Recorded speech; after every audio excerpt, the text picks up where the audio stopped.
ಮಾತಾಡಬೇಕು. ಅಧ್ಯಕ್ಷರಂದ್ರೆ ಎಲ್ಲರೂ ಆದ್ಮೇಲೆ ಅವರೊಂದು ಮಾತಾಡ್ತಾರೆ.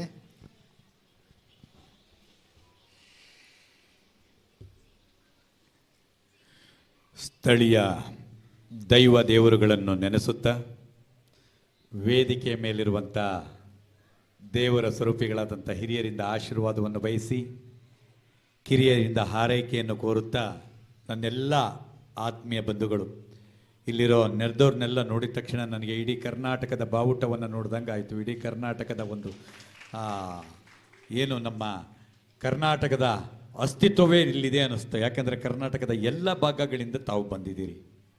ಈಗ ಮೊದಲಿಗೆ ನಮ್ಮ ಸಂಸ್ಥೆ ವತಿಯಿಂದ ನಮ್ಮ ಪೂಜಾ ಮೇಡಮ್ ಅವರು ಇವರು ತಿಲಕ್ ಅವರೇ ತಾವು ದಯವಿಟ್ಟು ಬರಬೇಕು. ಚೇತನ್ ಅವರು ಬರಬೇಕು ಇಲ್ಲಿ ವೇದಿಕೆಗೆ. ಅವರಿಗೊಂದು ಗೌರವವನ್ನು ಸಲ್ಲಿಸೋಣ ಅಂತ. ಯಾಕೆ ಅಂತ ಹೇಳಿದರೆ ನಾನು ಕರಾವಳಿಯಿಂದ ಬಂದಂಥವನು, ದೈವ ದೇವರನ್ನ ಪರಮ ಭಕ್ತ ನಾನು. ಮತ್ತು ಈಗ ಜೋಗತಿಯವರು ನೋಡಿ ನನಗೆ ಭಾಳ ಖುಷಿ ಆಯಿತು. ಯಾಕೆಂದರೆ ನನಗೆ ಜೀವನ ಕಲ್ಪಿಸಿದಂಥ ನಾಡು. ನನ್ನ ಪ್ರಥಮ ಹಂತದ ಫೌಂಡೇಶನ್ ಕಟ್ಟಿರೋದು ನಾನು ಶಿವಮೊಗ್ಗದಲ್ಲಿ, ಶಿವಮೊಗ್ಗ ಜಿಲ್ಲೆ ಹೊಸನಗರ ರಿಪ್ಪನ್ಪೇಟೆ ಮಧ್ಯದಲ್ಲಿರುವುದು ನನ್ನ ಹಳ್ಳಿ. ಆವಾಗ ಜೋಗತಿಯವರು ಹಾಡುವಂಥ ಹಾಡುಗಳನ್ನು ಕೇಳ ಬೆಳೆದಂಥವನು. ಅವ್ರು ನೋಡಿದಾಗ ನನಗೆ ಬಹಳ ಖುಷಿ ಆಯಿತು, ಬಹಳ ಖುಷಿ ಆಯಿತು. ಚೇತನ್ ಅವ್ರು ಬರಬೇಕು. ಚೇತನ್ ಅವರು ಮೊಬೈಲ್ ಬಿಟ್ಟು ಬರಬೇಕು. ತೇಜಸ್ ಅವರು, ಸಾರಿ ಕ್ಷಮಿಸಿ ನಂದೇ ತಪ್ಪಿದೆ, ಬರೀ ತೇಜಸ್ ಅವರು. ಯಾಕೆ ಅಂತ ಹೇಳಿದರೆ ನಾನು ಕರಾವಳಿಯವನು ದೈವ ದೇವರ ಭಕ್ತ ಅಂತ ಹೇಳ್ದವನು. ಯಾಕೆ ಹೇಳಿದೆ ಅಂತ ಹೇಳಿದರೆ ಇದನ್ನ ಬೇಕಾದ್ರೆ ಎಲ್ಲರೂ ಬರೆದಿಟ್ಕೊಳ್ಳಿ. ಇದೇ ರೀತಿ ಬದ್ಧತೆಯಿಂದ ಏನಾದರೂ ಅವರು ತನ್ನ ಬದ್ಧತೆಯನ್ನು ಎಲ್ಲೂ ಬಿಡದೆ, ಫ್ರಂಟ್ ಬನ್ನಿ, ಬದ್ಧತೆಯನ್ನು ಎಲ್ಲೂ ಬಿಡದೆ ಇದೇ ರೀತಿಯಲ್ಲಿ ಹೋಗಿದ್ದೆ ಹೋದಾದ್ರೆ ನೆಕ್ಸ್ಟ್ ದರ್ಶನ್ ಅವರ ಸೀಟನ್ನು ಇವರು ಪಡಿತಾರೆ. ಇದನ್ನ ಬರೆದಿಟ್ಕೊಳ್ಳಿ, ಯಾರು ಬೇಕಾದ್ರೂ ಬರೆದಿಟ್ಕೊಳ್ಳಿ 100ಕ್ಕೆ 100. ಯಾಕಂದ್ರೆ ನಾನು ಅವಾಗ ಅವರು ಕೂತ್ಕೊಂಡು ಅವರು ಬಂದಾಗ ದೇವರ ಪ್ರಾರ್ಥನೆ ಮಾಡಿ ಅವರ ಮುಖವನ್ನು ನೋಡ್ತಾ ಇದ್ದೆ. ನಾನು ಏನಿದೆ ಭವಿಷ್ಯ ಸ್ವಲ್ಪ ಆದ್ರೂ ನೋಡೋಣ ಅಂತ. ಹಾಗಂತಾರೆ ಜ್ಯೋತಿಷ್ಯ ಅಲ್ಲ ನಾನು, ಮತ್ತೆಲ್ಲಾದ್ರೂ ಜ್ಯೋತಿಷ್ಯ ಅಂತ ನಾಳೆ ಬಂದ್ರೆ ಕಷ್ಟ ಆಗ್ತದೆ ನನ್ನ ಹತ್ರ. ಬನ್ನಿ, ಯಾಕಂದ್ರೆ ಇವರಲ್ಲಿ ಎಲ್ಲ ಆ ಏನು ಒಂದು ಸಿನಿಮಾಕ್ಕೆ ಬೇಕಾದಂತ ಪ್ರತಿಯೊಂದು ಇವರಲ್ಲಿದೆ, ಪ್ರತಿಯೊಂದು. ಮತ್ತೆ ಅವರ ಡ್ಯಾನ್ಸ್ ಮಾಡುವಾಗ ನೋಡಿದೆ, ಇಡೀ ವೇದಿಕೆಯನ್ನು ಒಬ್ಬರೇ ಕಬಳಿಸಿ ನುಂಗಾಕ್ಬಿಟ್ರು ಅಕ್ಕಪಕ್ಕದಲ್ಲಿ. ಸತ್ಯ ಹೇಳ್ತೀನಿ, ಇವ್ರ ಪಕ್ಕದಲ್ಲಿ ಇನ್ನೆಲ್ಲಾದ್ರೂ ಯಾರು ಕೂತ್ಕೊಳ್ಳಿಕ್ಕೆ ಕೊಟ್ಟರೆ ನಾನಂತೂ ಕೂತ್ಕೊಳ್ಳೋದಿಲ್ಲ. ಯಾಕಂದ್ರೆ ನಾನು ಡಮ್ಮಿ ಆಗಿ ಹೋಗ್ತೀನಿ. ಹಾಗಾಗಿ ಅಂದರೆ ಇಡೀ ವೇದಿಕೆಯನ್ನು ಕಬಳಿಸಿದ್ರು. ಇಡೀ ವೇದಿಕೆಯಲ್ಲಿ ಯಾವ ರೀತಿ ಅದನ್ನು ಎಂಜಾಯ್ ಮಾಡಿ ಅವರು ಹಾಡನ್ನು ಇದು ಮಾಡ್ತಾ ಇದ್ರು ಅಂತ ಹೇಳಿದರೆ ಅದ್ಭುತ. ನನಗೆ ಬಹಳ ಖುಷಿ ಆಯಿತು. ಹಾಗಾಗಿ ಇವರನ್ನ ಮೊದಲು ಗೌರವಿಸಿ, ನಮ್ಮ ಕರಾವಳಿ ವತಿಯಿಂದ ನಿಮ್ಮನ್ನು ಗೌರವಿಸಿ, ಆ ದರ್ಶನ್ ಏನಿವತ್ತು ದರ್ಶನ್ ಫಾಲೋವರ್ಸ್ ಇದ್ದಾರೋ ನಮ್ಮ ಇಡೀ ಇದರಲ್ಲಿ ಡಿ ಬಾಸ್ ಅಂತಾರೋ, ತೇಜಸ್ಗೆ ಟಿ ಬಾಸ್ ಅನ್ಬೇಕು. ಆ ರೀತಿಯಾಗಿ ಅಂತ ಒಂದು ಯೋಗ 100ಕ್ಕೆ 100 ಇದೆ. ಆದರೆ ನಿಮ್ಮ ಶ್ರಮ ಕೂಡ ಅಷ್ಟೇ ಇದೆ. ಇವತ್ತಿನ ನಾವೇನಾದರೂ ಅದು ಗೌರವ ಅಂತ ಹೇಳಿದ್ರೆ ದೈವ ದೇವರನ್ನ ಪ್ರಾರ್ಥನೆ ಮಾಡಿ ಹಾಕುವಂಥ ಶಾಲ್ ಅದು. ನಿಮ್ಮ ಕೀರ್ತಿ ಕಡೆಗೆ ನಾನು ಏನು ಹೇಳಿದ್ದೀನೋ ಆ ಸೀಟ್ ಪಡೆಯುವ ಕಡೆ ಗಮನ ಇರಬೇಕೆ ಬಿಟ್ಟರೆ ಬೇರೆ ಎಲ್ಲೂ ಹೋಗಬಾರ್ದು ಅಂತ ಹೇಳ್ತಾ ನಿಮ್ಗೆ ಇದು ಮಾಡೋಣ.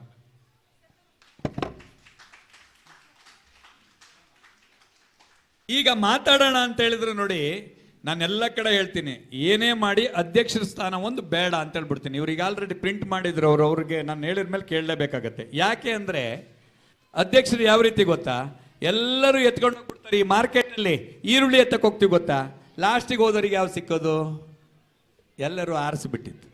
ಈಗ ಇವರೆಲ್ಲರೂ ಹೇಳಾಗೋಗಿದೆ, ಏನೇನು ಹೇಳಬೇಕು ಅದ್ರ ಹೆಚ್ಚಾಗಿ ಹೇಳ್ಬಿಟ್ಟಿದ್ದಾರೆ. ನನಗೇನು ಹೇಳಕ್ಕಿಲ್ಲ. ಆದರೂ ಕೂಡ ಒಂದು ಮಾತು ಹೇಳ್ತೀನಿ, 18 ವರ್ಷ ಒಂದು ಸಂಸ್ಥೆಯನ್ನ 18 ವರ್ಷ ನಡೆಸೋದಿದೆಯಲ್ಲ, ಆ ವ್ಯಕ್ತಿ ಎತ್ತರಕ್ಕೆ ಬೆಳೀತಾ ಬೆಳೀತಾ ಬೆಳೀತಾ ಹೇಗೆ ಯಾವ ರೀತಿ ಆಗ್ತಾನೆ ಅಂತ ಹೇಳಿದ್ರೆ ನಮ್ಮ ಮಾದೇವಣ್ಣನ ಆಗ್ತಾನೆ. ನೋಡಿ, ಇವತ್ತು ಅಲ್ಲಿ ಸಾಲಿನಲ್ಲಿ ಕೂತ್ಕೊಂಡು ಏನು ನಡೀತಿದೆ ಅಂತ ಇಲ್ಲಿ ಕೂತ್ಕೊಂಡು ಅಧ್ಯಕ್ಷ ಸ್ಥಾನವನ್ನು ವಹಿಸ್ಕೋಬೇಕಾಗಿದ್ದು ನಮ್ಮ ಮಾದೇವಣ್ಣವ್ರು ವಹಿಸ್ಕೋಬೇಕಾಗಿತ್ತು. ಇವತ್ತು ಅಲ್ಲಿ ಕೂತ್ಕೊಂಡಿದ್ದಾರೆ ಅಂತ ಹೇಳಿದ್ರೆ ಅವರ ಒಂದು ಪುಣ್ಯ ಹೆಚ್ಚಿದೆ, ಅವರ ಅನುಭವ ಹೆಚ್ಚಿದೆ, ಜ್ಞಾನ ಹೆಚ್ಚಿದೆ, ಮತ್ತು ಜೀವನದಲ್ಲಿ ನಮ್ದೇನು ಇಲ್ಲ ಅನ್ನೋದು ಅವ್ರಿಗೆ ಸಂಪೂರ್ಣವಾಗಿ ಅರ್ಥ ಆಗಿದೆ ಅಂತ ಹೇಳ್ಬಿಟ್ಟು ಹೇಳ್ತಾ ಇರ್ಬೋದು. ನಮ್ದೇನೂ ಇಲ್ಲ, ಎಲ್ಲ ಅವನೇ, ನಮ್ದೇನೂ ಇಲ್ಲ, ಹಾರಾಟ ಇಲ್ಲ, ಚೀರಾಟ ಇಲ್ಲ, ಏನೂ ಇಲ್ಲ ಅಂತೇಳಿ ಅವರಿಗೆ ಸಂಪೂರ್ಣವಾಗಿ ಅರ್ಥ ಆಗಿದೆ. ಆದ್ರಿಂದ ಇವತ್ತು ಅವರಲ್ಲಿ ಕೂತ್ಕೊಂಡಿದ್ದಾರೆ. ಅವರ ಬದ್ಧತೆಯನ್ನು ನೋಡಿದೆ. ಸರ್ ನಿಜವಾಗೂ ಇವತ್ತು ನನಗೆ ಬಹಳ ಅರ್ಜೆಂಟಿನ ಕೆಲಸಗಳಿತ್ತು. ಎಷ್ಟು ಅರ್ಜೆಂಟ್ ಇತ್ತು ಅಂದರೆ ಇವತ್ತು ಮಿನಿಮಮ್ 10 ಕಾರ್ಯಕ್ರಮ ಇದೆ. ನನ್ನ ಫ್ರೆಂಡ್ ಒಬ್ಬರು ಆಕ್ಸಿಡೆಂಟ್ ಆಗಿ ಹಾಸ್ಪಿಟಲ್ ಸ್ಪರ್ಶ ಹಾಸ್ಪಿಟಲ್. ನಮ್ಮ ಬಂಟ್ ಕಮ್ಯುನಿಟಿಯ ಚುನಾವಣೆ ನಡೀತಿದೆ. ಅದಲ್ಲದೆ ಇದೇ 22ನೇ ತಾರೀಕು ನಾಡಿದ್ದು ನನ್ನೊಂದು ಜನ್ಮದಿನಾಚರಣೆಯನ್ನು ಆಚರಣೆ ಮಾಡ್ತಾ ಇದ್ದಾರೆ. ಇವ್ರು ಎಲ್ಲರೂ ಬರ್ಬೇಕು, ಎಲ್ಲಾದರೂ ಹೇಳಿದ್ರು ಮರ್ತರೆ ಅವ್ರು, ಯಾಕಂದ್ರೆ ಜನ್ಮದಿನಾಚರಣೆ ಹೇಳ್ತಾ ಇದ್ರು, ನಾನೆಲ್ಲರೂ ಮತ್ತೆ ಮರಿಬಹುದು. ತಾವೆಲ್ಲರೂ ಬರ್ಬೇಕು, ಇದೇ ವೈಯಕ್ತಿಕ ಕರೆ ಅಂತ ತಿಳ್ಕೊಂಡು ತಾವೆಲ್ಲರೂ ಬರಬೇಕು. ರಾಜಾಜಿನಗರದ KEB ಸಮುದಾಯ ಭವನದಲ್ಲಿ ನಮ್ಮ ಆಫೀಸ್ ಪಕ್ಕದಲ್ಲೇ ತಾವೆಲ್ಲರೂ ಬರಬೇಕು ಅಂತ ಹೇಳ್ತಾ ಅವ್ರು ಅವಾಗ ನೋಡ್ತಾ ಇದ್ದೆ ನಾನಿಲ್ಲಿ, ಆ ಹೂ ಬಿದ್ದಿದೆ, ಹೂವನ್ನ ಒರೆಸ್ತಾ ಇದ್ದಾರೆ, ಮಗನಲ್ಲಿ ತನ್ನ ದೇವರನ್ನ ಕಾಣ್ತಾ ಇದ್ದಾರೆ. ಜ್ಞಾನ ಅಂದ್ರೆ ಅದೇ. ಮನುಷ್ಯ ಅಜ್ಞಾನದಿಂದ ಜ್ಞಾನದೆಡೆಗೆ ಹೋಗುವ ಒಂದು ದಾರಿ ಅಂದ್ರೆ ಅದೇ. ನೋಡೋರಿಗೆ ಅನ್ಸ್ಬೋದು ಅವ್ರೇನಪ್ಪ ಬಹಳ ಒಂಥರ ಇದು ಮಾಡ್ತಾ ಇದ್ದಾರೆ. ಕೆಲವರು ಹೇಳ್ತಾರೆ ಅರೆ ಬೆಂದವು. ಏನ್ ಹೇಳ್ತೇವೆ ಅಂದ್ರೆ ಸ್ವಲ್ಪ ಓವರ್ ಮಾಡ್ತಾ ಇಲ್ವ ಅವರು, ಯಾಕಂದ್ರೆ ಅವ್ರಿಗೆ ಬರೋದು ಅದೇ, ಅರೆ ಬೆಂದವರು ಅವರು ಓವರ್ ಮಾಡ್ತಾ ಇಲ್ವಾ ಅಂತ. ಓವರ್ ಮಾಡ್ತಾ ಇಲ್ಲ, ಅವರು ಎಲ್ಲದನ್ನು ಜ್ಞಾನವನ್ನ ಅರ್ತಿದ್ದಾರೆ, ಜೀವನ ಇಷ್ಟೇ ಅನ್ನೋದನ್ನ ತಿಳ್ಕೊಂಡ್ಬಿಟ್ಟಿದ್ದಾರೆ. ಹಾಗಾಗಿ ಅವ್ರು ಆ ರೀತಿ ಮಾಡ್ತಾ ಇದ್ದಾರೆ. ಅಜ್ಞಾನಿಗಳು ಆ ರೀತಿ ಹೇಳ್ತಾರೆ. ಅಜ್ಞಾನದಿಂದ ಜ್ಞಾನದೆಡೆಗೆ ನಾವು ಸಾಗುವ ಮಾರ್ಗ ಮಧ್ಯೆ ಸಾಕ್ತಾ ಇದೀವಿ ಅಂತ ನಾವು ಹತ್ತಿರದ ಒಂದು ಆ ಜ್ಞಾನದ ಹಾದಿಯನ್ನು ತಲುಪುವಾಗ ನಾವು ಆ ಸ್ಥಿತಿಗೆ ಬರ್ತೀವಿ. ಪ್ರತಿಯೊಬ್ಬರು ಆಧ್ಯಾತ್ಮಿಕದೆಡೆಗೆ ಅಥವಾ ಇದ್ರ ಕಡೆಗೆ ಬರ್ತೇವೆ.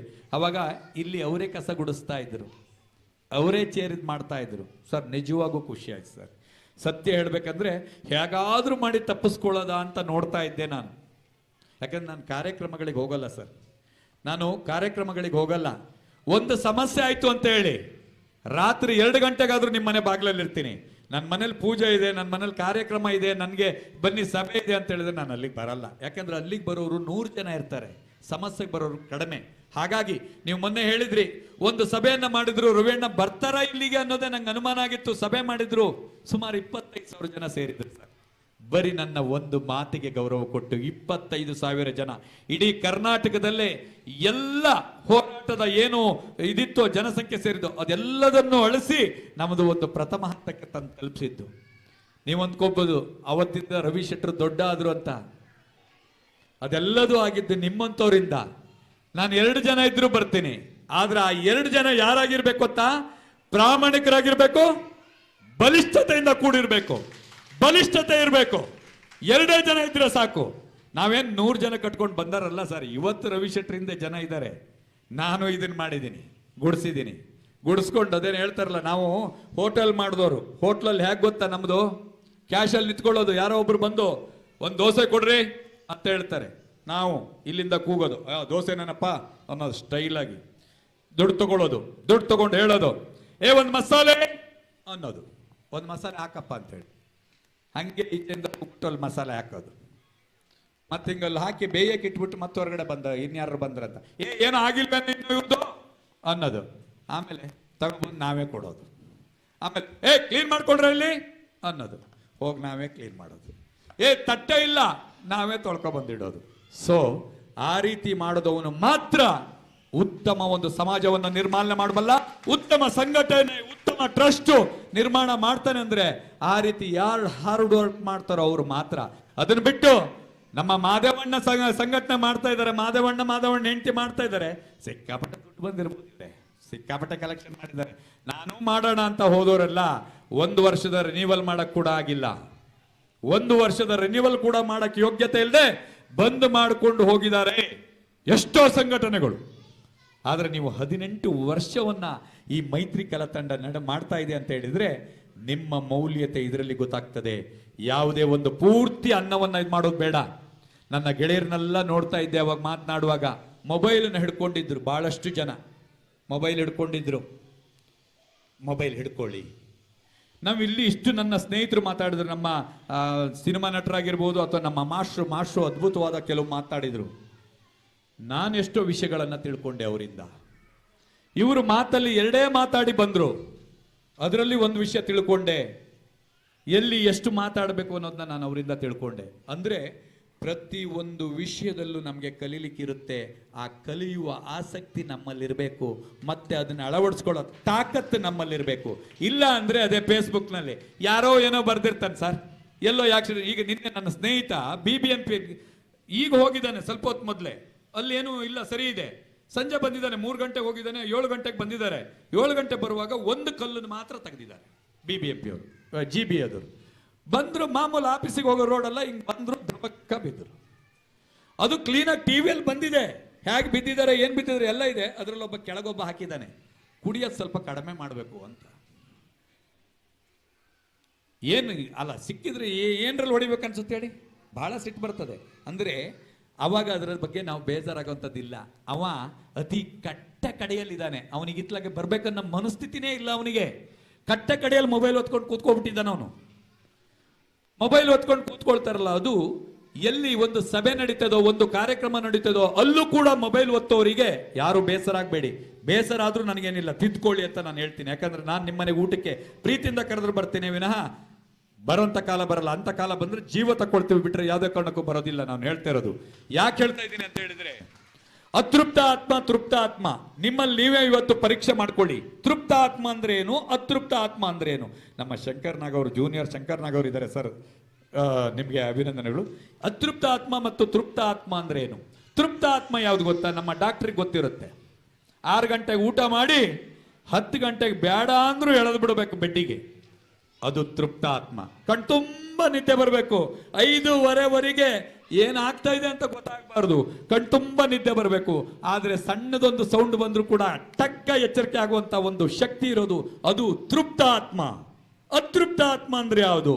ಹಿಂಗ್ ಹಿಡ್ಕೊಳ್ಳೋದು 3 ಗಂಟೆ ರಾತ್ರಿ ತನಕ, ಹೇಳೆ ಕೇಳೆ ಹೇಳೋ ಹೇಳೆ ಹೇಳೋ ಹೀಗೆ ಮಾಡ್ತಾ ಮೊಬೈಲನ್ನು ನೋಡ್ಕೊಂಡು ತಿಕ್ತಾ ಇರೋದು. ಕೇಳಿದ್ರೆ ನಿದ್ದೆ ಬರಲ್ಲ ನನಗೆ ಅನ್ನೋದು, ನಿದ್ದೆ ಮಾತ್ರೆಗೆ ಎಡಿಟ್ ಆಗೋದು, ಎಣ್ಣೆಗೆ ಎಡಿಟ್ ಆಗೋದು, ಆಮೇಲೆ ಹೆಣ್ಣಿಗೆ ಎಡಿಟ್ ಆಗೋದು, ಹೆಣ್ಣು ಮಕ್ಕಳು ಗಂಡಿಗೆ ಎಡಿಟ್ ಆಗೋದು. ಇದು ಅತೃಪ್ತ ಆತ್ಮ. ನೀವು ತೃಪ್ತರೋ ಅಥವಾ ಅತೃಪ್ತರೋ ನೀವೇ ಡಿಸೈಡ್ ಮಾಡಿ. ನೀವು ಯಾವಾಗ ಸರಿ ಆಗ್ತೀರಾ ಅಂತ ಹೇಳಿದ್ರೆ ತೃಪ್ತಿಯನ್ನು ಹೊಂದಿದಾಗ ಮಾತ್ರ. ಮತ್ತೆ ಇನ್ನೊಬ್ಬರು ನೋಡಿ ಅಸೂಹೆ, ಏನೋ ಇವ್ರು ನೋಡ್ತಾರೆ ಅಂತ ಹೇಳ್ಬಿಟ್ಟು, ಯಾರು ನಮ್ಮ ಮಾದೇವಣ್ಣ ಒಂದು ಕಾರ್ಯಕ್ರಮ ಮಾಡಿರಂತ ನಾನು ಒಂದು ಕಾರ್ಯಕ್ರಮ ಮಾಡ್ತೀನಿ, ನಮ್ಮ ಸಿನಿಮಾ ನಟರನ್ನು ಕರೆಸ್ತೀನಿ ಅಂತ ಹೇಳ್ಬಿಟ್ಟು ಹೋಗೋದಲ್ಲ. ಸಾಧನೆಯನ್ನ ಮಾಡಿ. ಮಾದೇವಣ್ಣ ಕರೆದಿದ್ದಕ್ಕೆ ನಾನು ಬಂದಿದ್ದೀನಿ. ಅವರ ಪಟ್ಟು ಅಷ್ಟು ಗಟ್ಟಿ ಇತ್ತು. ಅವ್ರು ನನಗೆ ಹೇಳಕ್ ಬರ್ತೀನಿ ಅಂದ್ರು, ಅಣ್ಣ ನಾನು ಬರೋದೇ ಹೌದಾದ್ರೆ ನೀವು ಹೇಳಕ್ ಬರೋದು ಬೇಡ, ಯಾಕಂದ್ರೆ ನನ್ನ ಹಿಡಿಯೋದು ಕಷ್ಟ, ನೀವು ಅದಕ್ಕೆ ಬೇಡ, ನಾನೇ ಬರ್ತೀನಿ ಅಂದೆ. ಅದು ಏನು ಅಂದ್ರೆ ಪ್ರೀತಿಯ ಪಟ್ಟು. ಅವ್ರ ಅಹಂಕಾರದಿಂದ, ಏನ್ರಿ ರವಿ ಶೆಟ್ಟಿ ಬಾರಪ್ಪ ಇಲ್ಲಿ ಅಂತ ಹೇಳಿದ್ರೆ ಆಯ್ತು ಬರ್ತೀನಿ ಹೋಗಪ್ಪ ಅಂತಿದ್ದೆ. ಅವ್ರು ಹೇಳಿದ್ದು ಪ್ರೀತಿಯಿಂದ, ರವೀಣ್ಣ ಬರಲೇಬೇಕು ನಮ್ಮ ಒಂದು ಕಾರ್ಯಕ್ರಮಕ್ಕೆ ಅಂತ ಹೇಳಿದ್ರು. ಅದೇ ಹೇಳಿದ್ನಲ್ಲ, ಇಷ್ಟು ಜನ ಅಲ್ಲ, 2 ಜನ ಇಟ್ಕೊಂಡು ಕರೀರಿ, ನಾನು ಬರ್ತೀನಿ. 2 ಜನ, ಯಾಕಂದ್ರೆ ನನ್ನ ಶುರು ಪ್ರಾರಂಭ ಆಗಿದ್ದೆ ಅಲ್ಲಿಂದ. ಈಗ 25-50 ಸಾವಿರ ಜನಕ್ಕೆ ಹೋಗಿದೆ, ಬಟ್ ಶುರುವಾಗಿದ್ದು ಈಗ 2 ಜನದಿಂದನೇ ಆಗಿದ್ದು. 1 ಜನ 2 ಜನದಿಂದನೇ ಆಗಿದ್ದು. ಹಾಗಾಗಿ ಅದನ್ನ ನಾನು ನೋಡಲ್ಲ, ಜನ ನೋಡಲ್ಲ, ವ್ಯಕ್ತಿತ್ವ ಮತ್ತು ಮನಸ್ಸನ್ನು ನೋಡ್ತೀನಿ. ಆ ಮನಸ್ತತ್ವದಲ್ಲಿ ನೀವು ಬಲಿಷ್ಠರಾಗಿದ್ದೀರಿ ಅಣ್ಣ. ನಿಮಗೆ ಮಲೆಮಹದೇಶ್ವರ ಆಯುರ ಆರೋಗ್ಯ ಭಾಗ್ಯ ಸುಖ ಸಂಪತ್ತು ನೆಮ್ಮದಿಯನ್ನ ಕೊಟ್ಟು ಇನ್ನಷ್ಟು ಈ ನಾಡಿನ ಸೇವೆ ಮಾಡುವಂತ ಭಾಗ್ಯವನ್ನ ಕರುಣಿಸ್ಲಿ. ನಿಮಗೂ ನಿಮ್ಮ ಮಕ್ಕಳಿಗೂ ಯಶಸ್ವಿಯಾಗ್ಲಿ. ನಾನಿಲ್ಲಿ ಮಾತಾಡಿರುವಂತ ಮಾತು ಏನು, ದರ್ಶನ್ ಅವರ ಆ ಒಂದು ಏನು ಹೆಸರನ್ನ ಮಾಡಿದಾರೋ, ಈಗಿನ ಹೆಸರಲ್ಲ ಮೊದಲಿನ ಹೆಸರು, ಅದನ್ನ ಮಾಡಿದಾರೋ, ಆ ಹೆಸರನ್ನ ತುಂಬುವಂತ ಶಕ್ತಿ ನಿಮ್ಮ ಮಗನಿಗೆ ಸಿಗ್ಬೇಕು. ಅದು ನನ್ನ ದೇವರಲ್ಲಿ ಕೇಳ್ಕೊಳ್ತೇನೆ. ಹಾಗಂತ ಹೇಳ್ತಾ, ಸಾಧಕರು ಬಹಳ ಹೊತ್ತು ಮಾತಾಡಿದ್ನ, ಬೇಡವಾ? ಸಾಕಲ್ಲ. ಸಾಧಕರು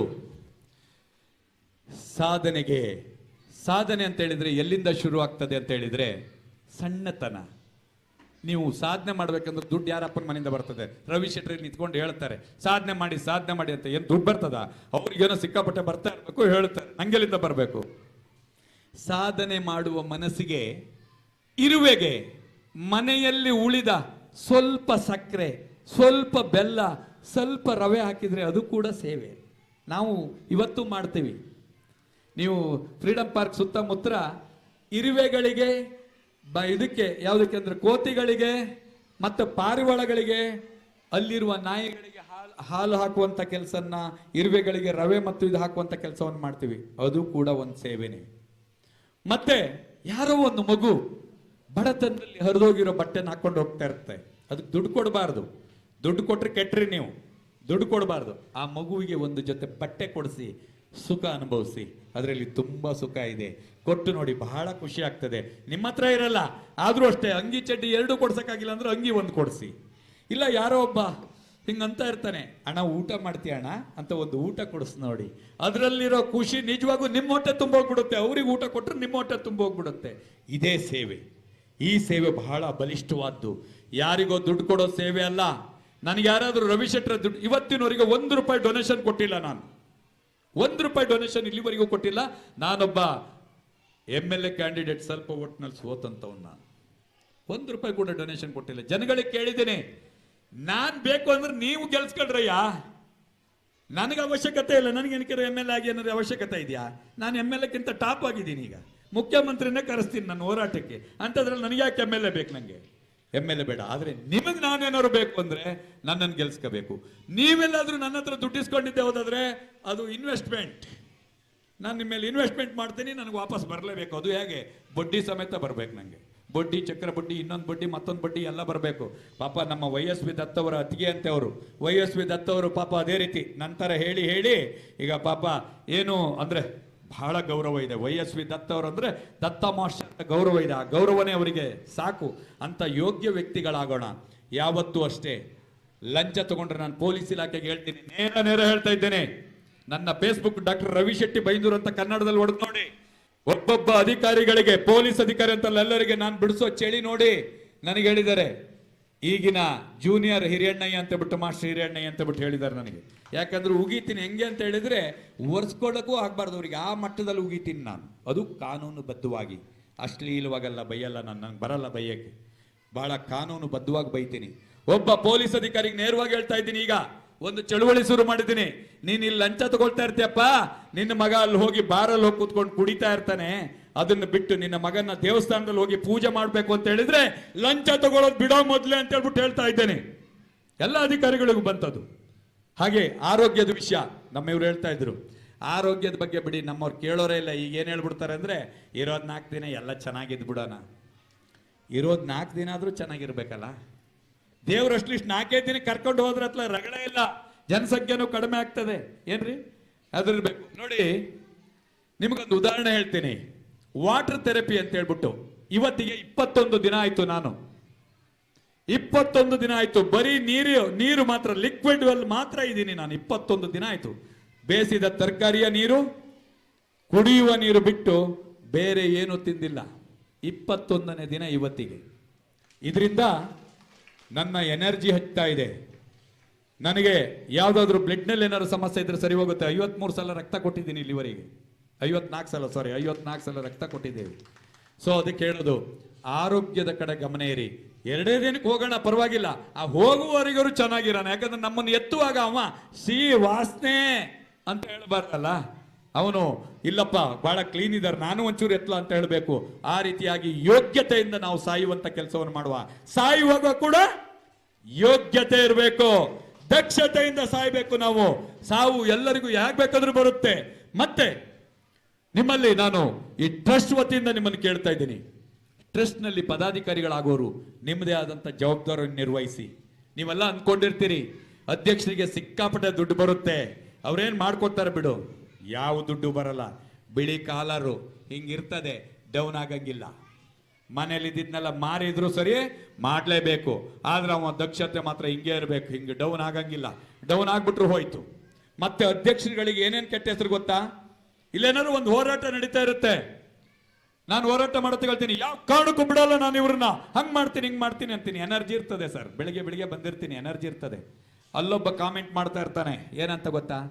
ನೋಡು ರೋಲ್ ಕಾಲ್ ಬರಲಿ ಅಂತ ಹೆಂಗ್ ಎದುರಿಸ್ತಾರೆ ನೋಡು ಅಂತಾರೆ. ಕೊನೆಗೆ ನಾಳೆ ಏನಾಗುತ್ತೆ ಸರ್, ಇವತ್ತು ಕೂಗಿರ್ತೀನಿ, ಗಂಟ್ಲು ಹಾಳಾಗಿರುತ್ತೆ. ನಾನು ಯಾವ ಕಾರಣಕ್ಕೂ ಬಿಡಲ್ಲ, ನಾನು ಈ ಹೋರಾಟನೇ ಯಾವ ಕಾರಣಕ್ಕೂ ಬಿಡಲ್ಲ ಹಿಂಗಂತೀನಿ. ನಿನ್ನೆ ರಾತ್ರಿ ಬಂತು ಕೊಡ, ನಿನ್ನೆ ರಾತ್ರಿ ನೋಡಿ, ಈಗ ಉಸಿರಿಲ್ಲ ನೋಡು, ನಿನ್ನೆ ರಾತ್ರಿ ಬಂತು ಅಂದ್ರೆ ಯಾವ ರೀತಿ ಹೇಳ್ತಾರೆ ಅಂದ್ರೆ, ಅವರೇ ಬಂದು ಮನೆಗೆ ಬಂದು ಕೊಟ್ಟು ಲೆಕ್ಕ ಮಾಡಿ ಇಟ್ಟು ಹೋದ ರೀತಿ ಅಷ್ಟು ಸತ್ಯಪರವಾಗಿ ಮಾತನಾಡ್ತಾರೆ. ಆ ರೀತಿ ಯಾವುದೂ ಇಲ್ಲ. ಕೊಡಕ್ಕೆ ಯಾರು ದಡ್ರಿಲ್ಲ, ಎಲ್ಲರೂ ಬುದ್ಧಿವಂತರೆ. ಎಲ್ಲರ ಹತ್ರನೂ ಸ್ಟಿಂಗ್ ಕ್ಯಾಮ್ರಾಗಳೇ ಇದಾವೆ. ಈಗ ಸ್ಟಿಂಗ್ ಕ್ಯಾಮ್ರಾಗಳು ಯಾವ್ಯಾವ ಬಂದೇವು ಅಂದ್ರೆ ಈ ಮೈಕಲ್ಲೂ ಇರುತ್ತೆ. ಹಾಗಾಗಿ ಅದೆಲ್ಲ ನಡೆಯಲ್ಲ, ಸುಳ್ಳು. ಅಧ್ಯಕ್ಷ ಬಟ್ಟು ಮೇಂಟೈನ್ ಮಾಡ್ತಾ ಇರ್ತಾನೆ ಅಷ್ಟೇನೆ, ನಾನು ಅಧ್ಯಕ್ಷ ಅಂತ ಹೇಳ್ಬಿಟ್ಟು ಅಷ್ಟೇ. ಬಿಟ್ರೆ ಏನು ಒಣಗಿದ ಮೆಣಸಿನಕಾಯಿ ಇವರಲ್ಲ ಅಲ್ಲಿ. ಹಾಗಾಗಿ ತಾವೆಲ್ಲರೂ ಏನು ಮೈತ್ರಿ ಕಲಾ ತಂಡ ಇವರ ಅವರ ಬದ್ಧತೆಯೇ ಅವರ ವ್ಯಕ್ತಿತ್ವದಲ್ಲಿ ಕಂಡು ಬರ್ತಾ ಇದೆ. ಹಾಗಾಗಿ ಈ ಶಾಲೆಯನ್ನ ತಾವೆಲ್ಲರೂ ಉಪಯೋಗಿಸ್ಕೊಳ್ಳಿ, ಬಹಳ ಸ್ಪಷ್ಟವಾಗಿ ಉಪಯೋಗಿಸ್ಕೊಳ್ಳಿ. ಅವರು ಟ್ರಸ್ಟ್ ಮಾಡ್ತಾ ಇದ್ದಾರೆ ಅಂದ್ರೆ ನನಗನ್ನಿಸ್ತಾ ಇದೆ ಇದನ್ನ ಇಲ್ಲಿಗೆ ನಿಲ್ಲಿಸ್ತೀನಿ ಅಂತ ಹೇಳಿದ್ರು. ಇದು ನಿಲ್ಲಲ್ಲ, 100ಕ್ಕೆ 100 ನಿಲ್ಲಲ್ಲ. 18 ವರ್ಷದ ಇದು ಅಷ್ಟಿಷ್ಟು 21 ವರ್ಷ ಆದ್ರೂ ಹಾಗೆ ಆಗ್ತದೆ. ಅವ್ರು ಯಾಕೆ ಹೇಳ್ತಾ ಇದ್ದಾರೆ ಅಂದ್ರೆ ಎಲ್ಲೋ ಸ್ವಲ್ಪ ಮನ ನೊಂದಿದ್ದಾರೆ. ಹೆಂಡತಿ ಮನೇಲಿ ಹೇಳಕ್ ಶುರು ಮಾಡಿದ್ದಾರೆ, ಎಲ್ಲ ತಗೊಂಡಾಗ ಹಾಕಿ ಹಾಕಿ ಹಾಕಿ ಹಾಕಿ ತೆಗೆದ್ರಿ ನೀವು ನಮ್ಮನ್ನ ಶುರು ಮಾಡಿದ್ದಾರೆ ಅಂತ ನನಗೆ ಅವರ ಮಾತಿನ ಭಾವದಲ್ಲಿ ಅರ್ಥ ಆಗ್ತಾ ಇತ್ತು. ಹೌದೋ ಇಲ್ಲೋ ಗೊತ್ತಿಲ್ಲ, ಬಟ್ ನನ್ನ ಮನಸ್ಸಲ್ಲಿ, ಯಾಕಂದ್ರೆ ನನ್ನ ಹೆಂಡತಿ ಒಂದೊಂದ್ಸಲ ಅದೇ ರೀತಿ ಹೇಳ್ತಾ ಇರ್ತಾಳೆ, ಎಲ್ಲೋ ಹೇಳಿದ್ದಾರೆ ಅಂತ ಅನಿಸ್ತಾ ಇದೆ. ಹಾಗಾಗಿ ಹೇಳ್ತಾ ಇದ್ದೇನೆ, ಇದಿದೆ ಯಾಕೆ ನಿಲ್ಬೇಕು ಅಂತ ಹೇಳ್ತೀನಿ ಅಂದ್ರೆ ಮಗನ್ಗೆ ಜವಾಬ್ದಾರಿ ಕೊಟ್ಟು ಅವೆರಡನ್ನ ನಾನು ನೋಡ್ಕೋಬೇಕು ಅಂತ. ಈಗ ಮೈತ್ರಿ ಕಲಾ ತಂಡದ ಒನ್ ಆಫ್ ದಿ ಟೀಮ್ ಮೈತ್ರಿ ಟ್ರಸ್ಟ್ ಅಂತ ಮಾಡಿ. ಮೈತ್ರಿ ಕಲಾ ತಂಡನ ಯಾವ ಕಾರಣಕ್ಕೂ ಬಿಡಬೇಡಿ. ಮೈತ್ರಿ ಕಲಾ ತಂಡಕ್ಕೆ ಖಂಡಿತವಾಗಿಯೂ ಉತ್ತಮವಾದ ಒಂದು ಭವಿಷ್ಯ ಇದೆ. 18 ವರ್ಷ ನಡೆದಿದೆ ಅಂದ್ರೆ ನಿಮ್ಮಲ್ಲಿ ದೃಢತೆ ಇದೆ. ನಿಮ್ಮ ಜೊತೆ ನಾವಿದ್ದೇವೆ, ನಡೆಸಿ. ಅದು ಯಾವ ಮೂಮೆಂಟ್ ಅಲ್ಲಿ ಏನು ಬಂದ್ರು ನಾವು ನಿಮ್ ಜೊತೆ ಇದ್ದೇವೆ. ಎಂತ ಮೂಮೆಂಟ್ ಆದ್ರೂ ಸರಿ ಆ ಜೊತೆ ಇದ್ದೇವೆ. ನಡೆಸಿ, ನಿಮ್ಮ ಮಗನ್ನು ಬೆಳೆಸಿ. ಮಗ ಹೇಳಿದ್ನಲ್ಲ, ಮಗ ಮುಂದೆ ಬಂದಾಗ ನಮ್ಗೊಂಚೂರು ಎಲ್ಲರೂ ಒಂದು ಭೇಟಿ ಮಾಡಿಸಿ ಅಷ್ಟೇ. ಖಂಡಿತವಾಗಿ ದೊಡ್ಡ ವ್ಯಕ್ತಿ ಆಗ್ತಾರೆ. ಅವಾಗ ನಮ್ಗಂತೂ ಯಾವುದೇ ಒಂದು ಅಪಾಯಿಂಟ್ಮೆಂಟ್ ತಗೊಳ್ಳದೆ ಡೈರೆಕ್ಟ್ ಆಗಿ ಭೇಟಿ ಮಾಡಿಸಿ ಅಂತ ಹೇಳ್ತಾ, ಇಲ್ಲಿ ನೆರೆದಂತ ನನ್ನೆಲ್ಲ ಬಂಧುಗಳಿಗೆ, ಆತ್ಮೀಯ ಬಂಧುಗಳು ಎಲ್ಲರೂ ಪರಿಚಯಸ್ಥರಿದ್ರಿ, ಮೇಡಮ್ ಅವರು ಇದ್ದಾರೆ, ಎಲ್ರಿಗೂ ಕೂಡ ಆತ್ಮೀಯವಾಗಿ ಅಭಿನಂದನೆಗಳು. ಮತ್ತು ಈ ಒಂದು ಸಭೆಗೆ ನನ್ನನ್ನು ಕರೆಸಿದ್ದೀರಿ, ಅದು ಅಲ್ಲದೆ ಇಷ್ಟೊತ್ತು ನಾನು ಮಾತಾಡಿದ್ದನ್ನು ಸಹಿಸ್ಕೊಂಡಿದ್ದೀರಿ. ನಿಮ್ಗೆಲ್ರಿಗೂ ಆತ್ಮೀಯ ಅಭಿನಂದನೆಗಳು. ಪ್ರೀತಿ ಇರಲಿ, ವಿಶ್ವಾಸ ಇರಲಿ, ಸದಾ ನಗ್ನಗ್ತಾ ಇರಿ. ಏನೇ ಬರಲಿ ನಗ್ನಗ್ತಾ ಇರಿ, ಏನೂ ಆಗಲ್ಲ. ನಮಗೆ ಬಂದಿರೋ ಕಷ್ಟ ಹೆಂಗೆ ಅಂತ ಹೇಳಿದ್ರೆ ನಾವು ನಗುವಿಗೆ ಓಡ್ತಾ ಇರಬೇಕದು. ಕಷ್ಟ ಅನ್ನೋದು ನಾವೇ ತಂದ್ಕೊಡೋದು. ಯಾಕೆ ಈ ಮಾತನ್ನು ಹೇಳ್ತಾ ಇದ್ದೀನಿ ಅಂದ್ರೆ ಎಲ್ಲರೂ ಅನುಭವಿಸ್ತಿರುವಂತ ನೋವು ಇದು. ಕಷ್ಟ ಅನ್ನೋದು ನಾವೇ ತಂದ್ಕೊತಾ ಇರೋದು. ಯಾಕೆ ಅಂದ್ರೆ ನಮ್ಮ ದುರಾಸೆಯಿಂದ. ನಾವೊಂದು ಸಣ್ಣ ಮನೆಯಲ್ಲಿದ್ದಾಗ, ಸಣ್ಣ ಮನೆಯಲ್ಲಿ ಇರ್ತೀವಿ, ನಾವು ಎಲ್ಲೋ ಒಂದೆರಡು ಕಡೆ ಹೊರಗಡೆ ಓಡಾಡ್ತೀವಿ. ಓಡಾಡಿದ ತಕ್ಷಣ ನಮ್ಗೆ ಏನ್ ಅನ್ಸುತ್ತೆ ಗೊತ್ತಾ? ನನಗೆ ಅವರು ನಮ್ಮ ಫಿಲ್ಮ್ ಆಕ್ಟರ್ ಎಲ್ಲ ಫ್ರೆಂಡ್ಸ್ ಇದ್ದಾರೆ, ಅವ್ರನ್ನೆಲ್ಲ ನನ್ನ ಮನೆ ಕರೆಯೋಕ್ಕಾಗಲ್ಲ, ನನ್ನ ಮನೆ ಚಿಕ್ಕದು, ನನ್ನ ಮನೆ ದೊಡ್ಡದು ಮಾಡಬೇಕು. ಆ ದೊಡ್ಡದು ಮನೆ ಮಾಡಿದ ತಕ್ಷಣ, ಲೀಜಿಗೆ ಹೋದ ತಕ್ಷಣ, ಇಲ್ಲ ನಾನೊಂದು ದೊಡ್ಡದು ಒಂದು ಪರ್ಚೇಸ್ ಮಾಡಬೇಕು. ಅದಕ್ಕೆ ಏನು ಮಾಡಬೇಕು? ಹೊಟ್ಟೆ ತುಂಬ ಲೋನ್ ಮಾಡಬೇಕು. ಹೆಂಗಿದ್ರು ಲೋನ್ ಕೊಡ್ತಾರೆ, ಇವಾಗ ಎಷ್ಟು ಬೇಕಾದ್ರೂ ಕೊಡ್ತಾರೆ. ಲೋನ್ ಮಾಡಬೇಕು. ಆಮೇಲೆ ಏನು ಮಾಡಬೇಕು? ಮುಂಡೆ ಮುಚ್ಕೊಂಡು ಹೋಗ್ಬೇಕು ಅಷ್ಟೇ. ಸೊ ನಾನು ಹೇಳುದು, ಅವರು ನಮ್ಮವರೇ ಹೌದಾಗಿದ್ರೆ, ನಮ್ಮ ಗೌಡ್ರು ನಮ್ಮವರೇ ಹೌದಾಗಿದ್ರೆ, ನಾನು ಗುಡಿಸ್ಲಲ್ಲಿದ್ರು ಬರ್ತಾರೆ, ಗುಡಿಸ್ಲಲ್ಲಿದ್ರು ಬರ್ತಾರೆ. ಏನಾದ್ರು ಅವ್ರಿಗೆ ಏನಾದ್ರು ಮನೆ ಕಟ್ಕೊಡ್ತೀನ ನಾನು, ಅಥವಾ ನನ್ನ ಮನೆ ತಗೊಳಕ್ ಬರ್ತಾರೆ ಅವರು. ಅವ್ರಿಗೆ ನನ್ನ ಮನೆ ಕರೆಯಕ್ ನನಗೆ ಯಾಕೆ ಭಯ ಇರಬೇಕು? ನನ್ನ ಮನೆಗೆ ಬರ್ಲಿಕ್ಕೆ ಅರ್ಹತೆ ಇಲ್ದಿದ್ದವರು ಆ ಮಾತನ್ನ ಆಡ್ತಾರೆ, ನನ್ನ ಮನೆಗೆ ಬರ್ಲಿಕ್ಕೆ. ಮತ್ತೆ ಕಷ್ಟ ಬಂದಾಗ ಯಾವತ್ತು ಮುಂದಿನವ್ರು ನೋಡಬಾರ್ದು. ಎಷ್ಟು ಗೌಡ್ರು ಎಷ್ಟು ದುಡ್ಡು ಮಾಡಿದ್ದಾರೆ, ನನಗಾಗಿಲ್ಲ ಇನ್ನು ಅಂತ ನಾವು ಮುಂದೆ ನೋಡಬಾರ್ದು, ನನ್ನ ಹಿಂದೆ ನೋಡ್ಬೇಕು. ಅಯ್ಯೋ ದೇವ್ರೆ, ನಾನು 3 ಹೊತ್ತು ಊಟ ಮಾಡ್ತಾ ಇದ್ದೇನೆ, ಅವನೊಬ್ಬ 2 ಹೊತ್ತು ಊಟ ಮಾಡೋನಿದ್ದಾನೆ, ಅವನಕ್ಕಿಂತ ನಾನೇ ಬೆಟ್ರು ಅಂತ ನಾವು ಮುಂದೆ ಹೋಗ್ತೀವಿ. ಸಾಧನೆ ಮಾಡುವಾಗ ಮಾತ್ರ ನಾನು ಮುಂದೆ ನೋಡ್ಬೇಕು. ನಮ್ಮ ಗೌಡ್ರು ಎಷ್ಟು ಧಾರಾವಾಹಿ ಮಾಡಿದ್ದಾರೆ, ನಾನು ಒಂದು 2 ಎಕ್ಸ್ಟ್ರಾ ಮಾಡ್ಬೇಕಲ್ಲ ಅವ್ರಿಗಿಂತ. ಇದು ಸಾಧನೆಯ ಗುರಿ. ದಯವಿಟ್ಟು ಅನ್ಯತಾ ಭಾವಿಸ್ಬೇಡಿ. ನನ್ನ ಮಾತಿನಿಂದ ನಿಮ್ಗೆ ಯಾರಿಗಾರು ಹರ್ಟ್ ಆಗಿದ್ದೆ ಹೋದಾದ್ರೆ ದಯವಿಟ್ಟು ಕ್ಷಮೆ ಇರಲಿ, ಪ್ರೀತಿ ಇರಲಿ. ನನ್ನ ಉದ್ದೇಶ 100 ಜನನ ಬದಲಾವಣೆ ಮಾಡೋದಲ್ಲ, ಅಟ್ಲೀಸ್ಟ್ ಇದರಲ್ಲಿ 3 ಜನನಾದ್ರೂ ಬದಲಾವಣೆ ಮಾಡೇ ನಾನು ಆಚೆಗೆ ಹೋಗೋದು. Thank you. ಪ್ರೀತಿ ಇರಲಿ. ನಮ್ಮ ಊರಿನವರು, ನಮ್ಮ ನಿರೂಪಕರು, ಊರಿನವರು ನಮಗೆ ಏನಾಯ್ತು ಅಂದ್ರೆ ಶ್ರೀನಿವಾಸ ಅವ್ರ ಬಗ್ಗೆನೂ ಹೇಳ್ಬೇಕು ಅನಿಸ್ತು. ಬಹಳ ಒಳ್ಳೆ ಹಾಡು ಹೇಳ್ತಾರೆ, ಬಹಳ ಒಳ್ಳೆ. ಮತ್ತೆ ಅವರ ನಿರೂಪಣೆ ಹೇಗಿದೆ ಅಂತ ಹೇಳಿದ್ರೆ ನಮ್ಮ ಚಂದನ ವಾಹಿನಿ ಇದ್ದಂಗೆ. ನಮ್ಮಲ್ಲೇ ಮೊದಲು ಇಲ್ಲ, ನಮ್ಮಲ್ಲೇ ಅಷ್ಟೇ ಅಲ್ವಾ ಸರ್? ತುಂಬಾ ಒಳ್ಳೇದಾಗ್ಲಿ ಸರ್, ಖುಷಿ ಆಯ್ತು. ನಮ್ಮ ಊರಿನವರು, ಉಡುಪಿ ಜಿಲ್ಲೆಯವರು, ಅವರಿಗೆ ಒಳ್ಳೆ